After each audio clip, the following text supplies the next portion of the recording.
Sup DJ Tech Tools crew, it's Chris Brackley in the lab today with the Pioneer XDJ-1000. Now these are the long rumoured Pioneer CDJs that don't play CDs. There's just no CD drive in there. You can play from USB stick, you can play over the DJ link, over the Ethernet port, or you can control software over USB with it as well. That's it, there's no CDs in there. So for me, I don't care about CDs. I'm on a mission to get rid of optical media out of my life. CDs, DVDs, just don't care anymore. Get rid of them. I've only put a CD into one of my 2000s on one occasion, and that was to test somebody's Serato timecode CD. Other than that, never bothered, because it's all about, for me, record box and to a lesser extent HID control over software as well.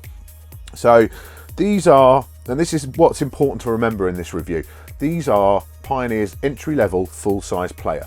So these are not a replacement for the 2000 Nexus, and they are more a replacement for like your CDJ-850 and the CDJ-800 before that. If you think of these in those terms, then that's how you've got to look at it, because these are $1,000 each. That's $1,000 less than the CDJ-2000s. These are $2,000 and these are $1,000, which obviously is not cheap compared to a controller setup, that kind of thing, but it is, in Pioneer's terms, pretty low end, you know.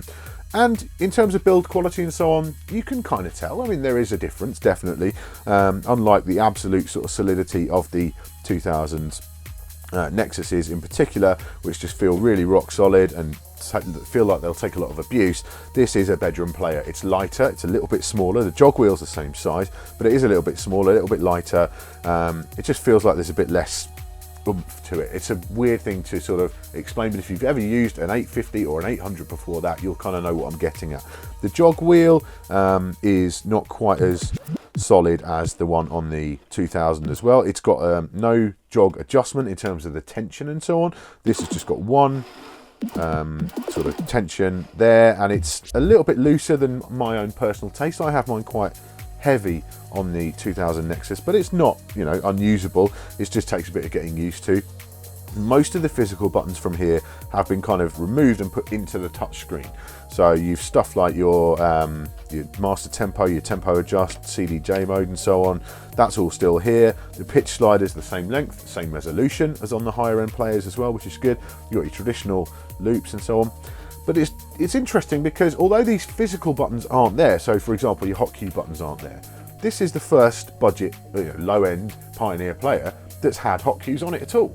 The 850 didn't have link, it didn't have hotkeys. You could recall cues just about the memory points, but you know, there's so much missing. But in terms of functionality, this has got everything that the 2000 Nexus has got and a little bit more as well, because you've actually got a beat jump feature which isn't on the 2000 Nexus. So it's a bit of a weird one, because this thing on the one hand does feel a bit cheaper, but on the other hand, everything that's on here is on here pretty much, and that's kind of odd, you know. It's a very bizarre. This is clearly the next generation of record box player. That's what the difference is. This is the new generation. This is the next thing that they come along with, and I'm sure we'll see a replacement for the 2000 Nexus in the future, but right now this is the latest thing. You've got your USB obviously on the top there. You've got an Ethernet port, you know, a LAN port for your, in my case I've got it run into a router here, just a network switch. So I've got 3 players and laptop running record box all hooked up at the same time, and you can link.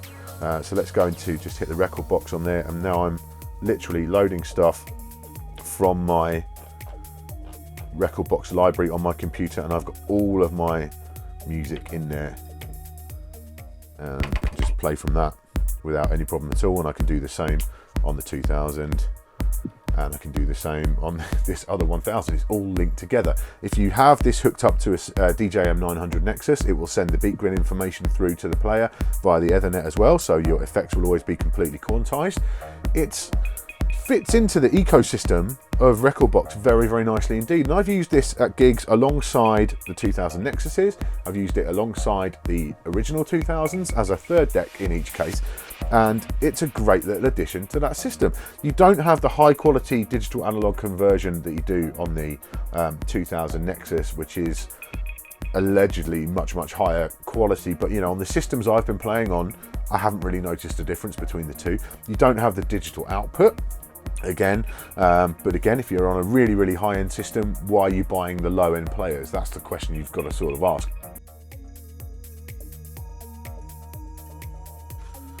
Right, so let's get up close and personal with this screen. So we've got the flip up the USB cover on the USB slot. We load that in and you'll see very quickly this goes a solid color, and that means the USB stick is loaded. This is a 128 gig USB stick and it's pretty full up, and that's pretty impressive when you consider how slow the first generation of players were to load up your media, even with fast media like these sticks I've got here. So we hit USB, the settings data is found. This is a great feature in the new generation of stuff. So now my pitch range, master tempo, quantize, all my auto cue settings are all there, ready to rock without any input on my part. It's just there from the stick. Love that.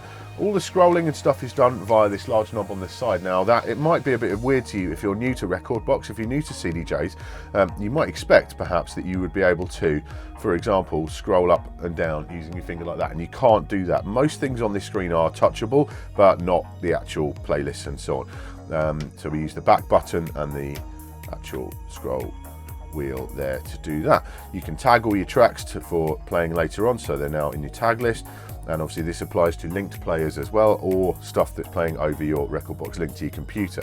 The cool new feature is the Qwerty Search. So you hold down on the browse button and then up comes your Qwerty keyboard, so I can search for whatever I want in there. And it's, as you can see, really quick to load. There's about 10,000 tracks on this USB stick, and it's just loaded really quick. So we just hit load up. We've got the high res waveform. You can zoom right in on that as well. We can set a cue point, so I'll set a memory cue point there, play through for a bit, and set another one, and again this is quantized, so I've now got 2 memory points. You can see them appeared on the waveform, and I can skip back and forth to those very, very simply.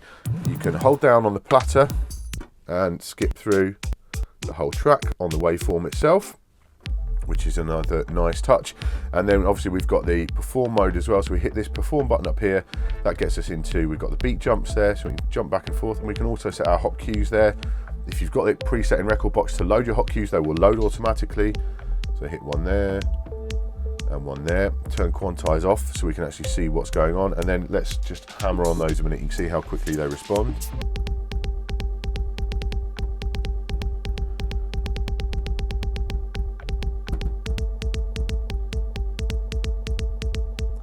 And as you can see, it's pretty quick, it's pretty responsive. It is like a plastic screen.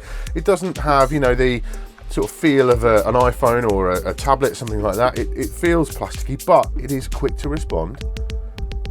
You don't feel like you're going to miss stuff all the time. Even with my fat fingers, it's all there. You know, these buttons are quite small, but nonetheless, they do the job very nicely. You've got your loop mode, so you can loop in, and then you can halve and double your loop. And then you use the hardware button to exit that, and you can re-loop your previous loop as well. So it's in conjunction with these hardware buttons here. You've got slip mode on there as well, so it will carry on playing. So that's all in there. Everything, you know, is here, and the touchscreen does perform very, very well indeed. Okay, now look, we could go on about the features and so on all day long. This could be a very, very long video if we just talked about everything in detail. But the important thing is, how do these things actually perform? And I've taken the single XDJ-1000 out to 4 gigs now. I've done 16 hours of gigs with the XDJ-1000, and you know what? It performs superbly. The Jogwheel, yeah, it doesn't feel as nice as the 2000 Nexus, and that having no adjustment in there is something I had to get used to. The single touch brake and release knob is a little bit annoying. I would prefer if that was just a brake knob. I don't think anyone really uses the slow speed up thing, so just make it a brake knob, Pioneer, please. Thank you. Next player, that'll do. The touchscreen in a sweaty environment, in a cold environment, in a hot environment has worked just fine, no problem at all. Yes, it's got the layer for the hot cues and so on, so you have to think about that a little bit more, and the targets are all quite small and so on, but the screen is bright, it's really high resolution, much higher resolution than the 2000 Nexus, and it just works very, very nicely. And the crucial thing is, even though this is the lower end player, all of that functionality is there. So even though it's on a separate layer, you have got the hot cues, and you've got that new beat jump feature there as well. You've got the quantizing, you've got the memory stuff, it's all in there, and you're not losing any real functionality over the 2000 Nexus by going for these. So for home use, If you are the kind of person who's aspiring to play on these when you go out to gigs, then absolutely the XDJ-1000 is a superb choice.